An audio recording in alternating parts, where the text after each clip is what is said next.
Okay mga boss, so ngayon ang unit natin ay Wagon D64W.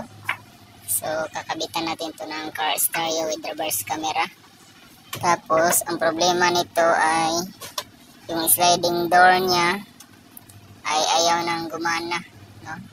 Nung hindi pa napinturan, gumagana pa to. Nung napinturahan na ay di na gumagana. So try natin kung kaya natin ibalik.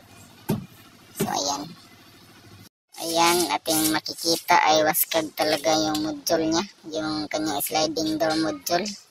So duda ko na ipit ano. So open natin yung kanyang module. Tingnan natin sa loob. Ito yung module niya na hiwi-hiwi ang kahintang. So ayan.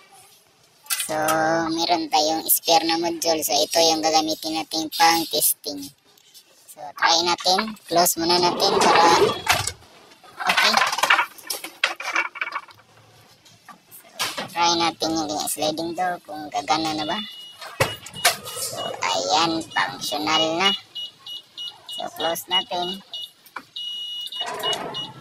Ayan.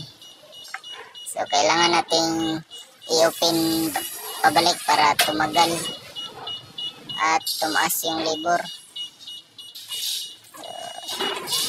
Laruin lang natin.